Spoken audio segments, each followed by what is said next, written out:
When it comes to news, a lot of the time, everything is politicized. Everyone you talk to has some sort of agenda that they want to get across to you, when in reality, most of the time, I just want to know kind of what is going on. And like this week was a huge week. First of all, for Call of Duty, rumors of the biggest IP maybe ever for Call of Duty being Warzone completely potentially being shut down. We have NetEase, who is kind of like this Asian company, is just absolutely taking over everything video games in more ways than you realize. And on top of that, they had another game come out this week that's a free-to-play shooter that is taking on some of the biggest shooters in the genre. And then we have games that I was truly looking forward to, that I think a lot of people were looking forward to, completely get canceled. The landscape of video games is changing day in, day out, week in and week out, and really no one's covering the things that I actually care about, because everything, like I said, is just politicized. And that is one of the reasons why I have created this show. If you don't know what this is the Weekly Reload.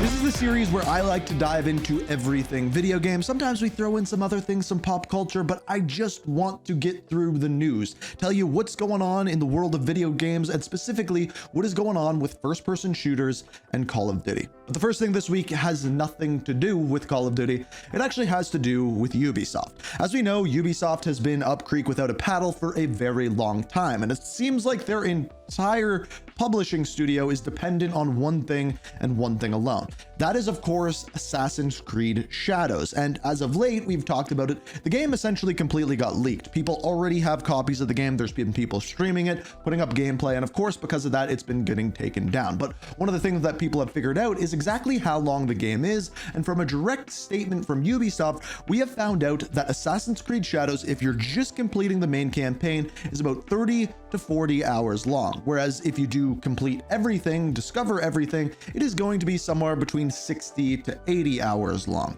So much shorter than Assassin's Creed Valhalla, but definitely still a beefy game that you can dive your teeth into. Now, something that you can't dive your teeth into is Respawn Games. Well, Respawn Games has several games that have come out. If you didn't know, they worked on Titanfall, they worked on Apex Legends, they worked on other games completely separate, like some of the Star Wars games, but one thing that they are not going to be working on is some sort of unnamed first-person shooter. It got canceled. So this is what I believe to be Titanfall 3. If you never played Titanfall 2, it was an incredibly good game that got overshadowed by some of the other games that got released around the same time of it.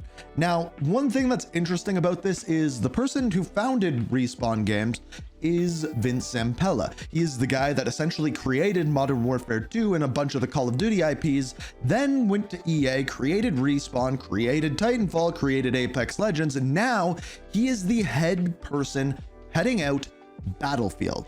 So I have a feeling that's why Respawn's shooter got completely canned, is because the guy that would probably be heading it off is no longer there. Now, while we have Battlefield in the news, we should talk about the next thing, which is the Battlefield leaks. So first things first, this week was the first time anyone outside of the studio got their hands on Battlefield, or Battlefield 6, the next Battlefield game, if you will. Now, before they went live with the playtest, if you will, they announced several things. First of all, the game is going to have 60 hertz tick rate servers, which is great, which is better than Call of Duty. It's kind of a slap in the face to them. We all know that Call of Duty needs to get their crap together and figure out what's going on with their servers, but Battlefield's 60 hertz tick rate, it's important to them. Weapon recoil was the other thing. So weapon recoil is going to be more realistic and easier to predict. So like other games where they have predictive recoil, when you know the pattern every single time you pull that trigger, Battlefield is going to be like that. And then updated movement animations. This is going to be something that they addressed through the playtest. Now, through the playtest,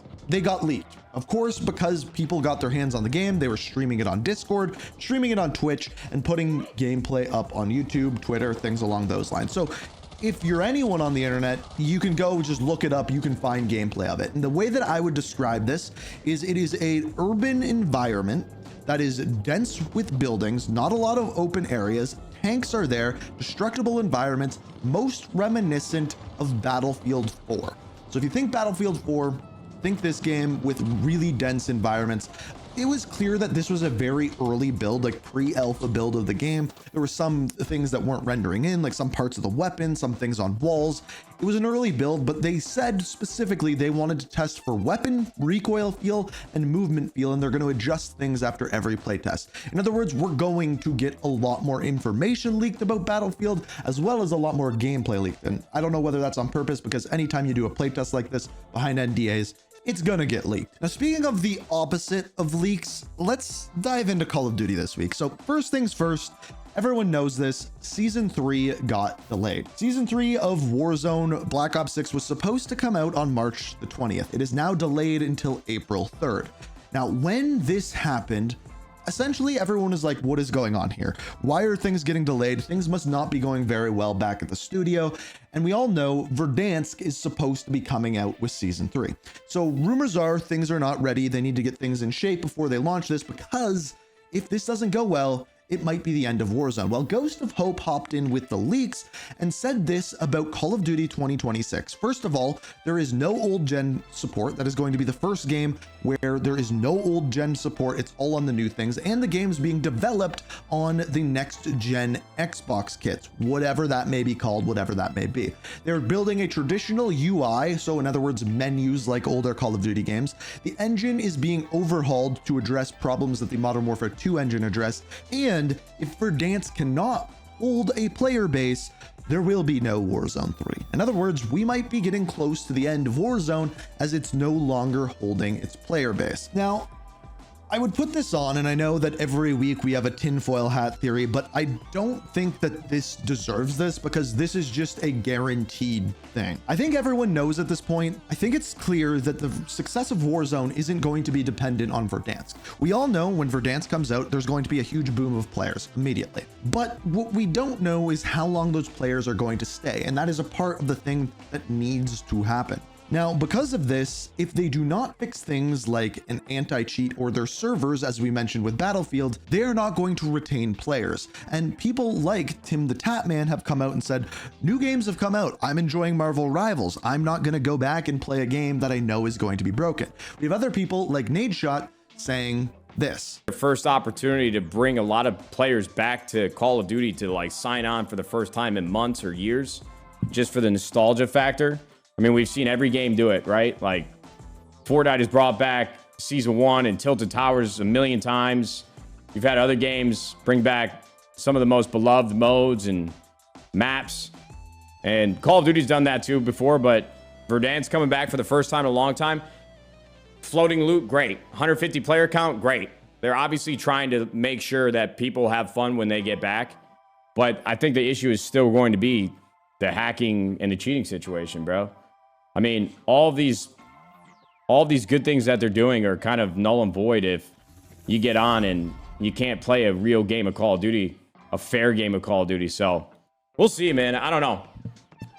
We're going to check out Verdansk, I would imagine, at some point, but I'm not holding my breath, man.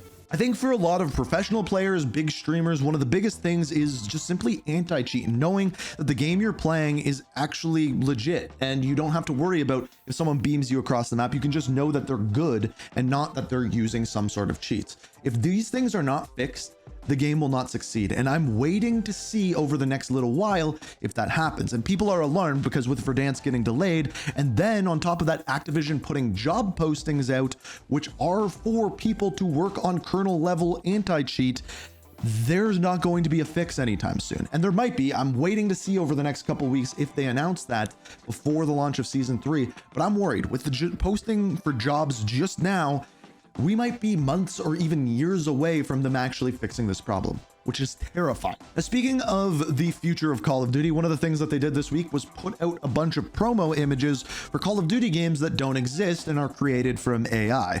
These fake games include Call of Duty Sniper, and I think the other one was like Call of Duty Zombie Defense or something like that. These were completely fake, and they were just trying to get people to fill out surveys on these non-existent Call of Duty games. And yes, they used AI to create them the same week that they finally announced that they are using AI in Black Ops 6. As far as optics goes, that's like using a 12 times optic on a stakeout map. Now, in the near future, we have this week the Clover Craze event. Now, this event is going to be similar to like the Skulls event that we've had in recent times, but this time you pick up clovers in game from getting kills, and then you can unlock various different items. I believe the top tier items is 450 clovers, and that is going to be the low profile, which is one of the new perks in game. So that pretty much wraps up everything going on with Call of Duty this week. It seems like Warzone's failing, we're getting a new event, and we have to wait until April for Season 3. Now, a game that is not having problems keeping players or getting players is Monster Hunter Wilds. Now, this is an interesting one. I believe as of right now, the peak amount of players is 1.3 million that they've hit concurrently on Steam. That's just Steam. The game is also on console.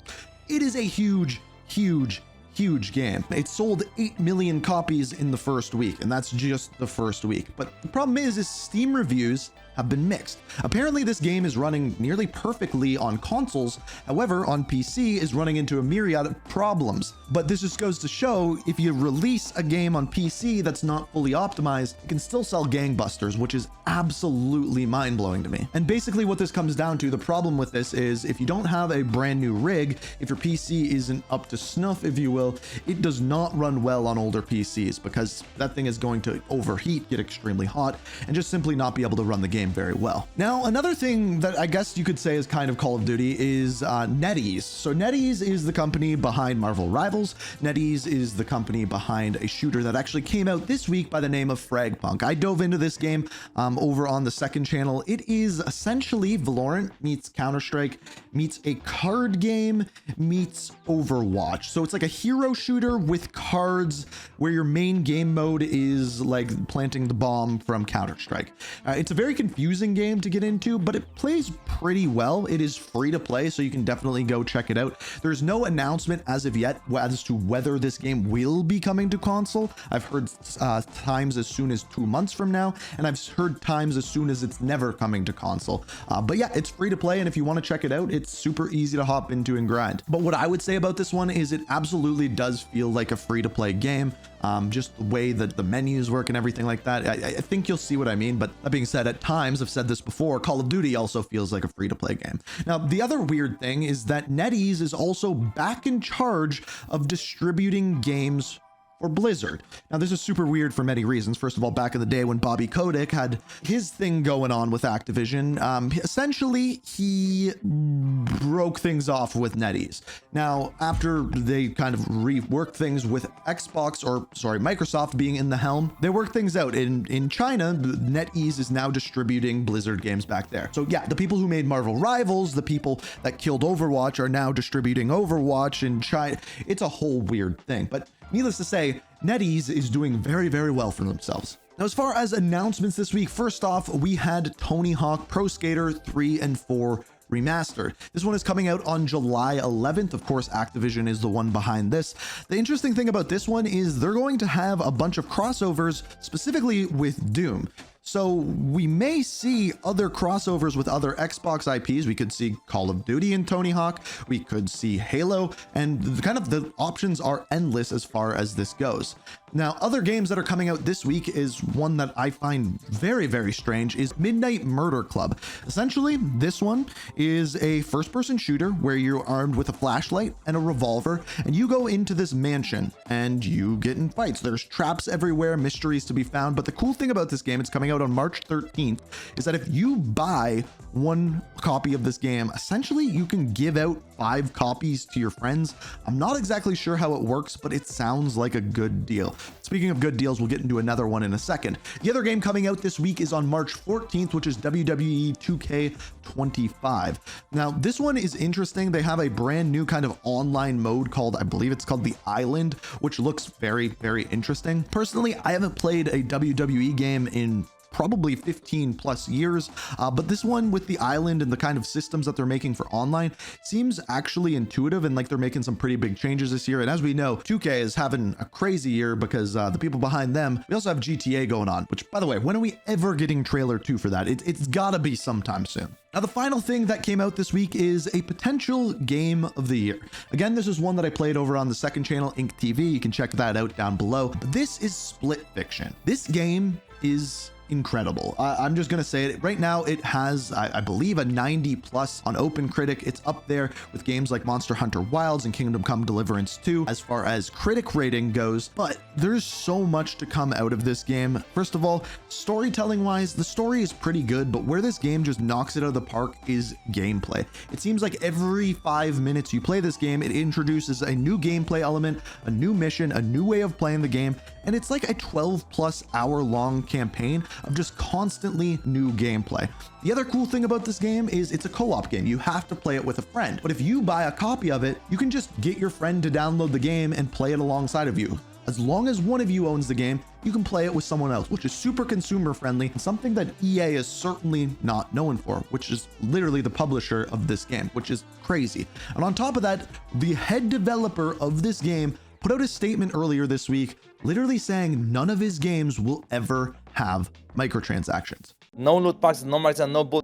Words to live by, my man. Of course, and that goes for everything we do at Tesla. I think those kind of affects the design of how the game should be done. Every time you take a decision, a design decision taken on you making more money in the game, I think it's a huge problem and it's stopping our industry from a creative perspective. And politics aside, I think this can be something that everyone gets behind. Needless to say, when you design a game with microtransactions in mind, it's going to be a very different game than if you were just building a game for the story, for the gameplay, or for any other reason. As soon as microtransactions get involved, you can say, yeah, everyone has the choice to spend their money, but there's going to be gameplay decisions designed around pushing those microtransactions and just trying to sell more.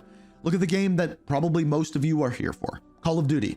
Call of Duty is now completely designed in a way that is completely based off of microtransactions. When you get killed in a kill cam, if someone is using a blueprint that you haven't seen before, you're able to wish list it in game. It is insanity the lengths they've gone. So yeah, microtransactions do determine how the game is designed, and that's unfortunate. I think we can all agree that.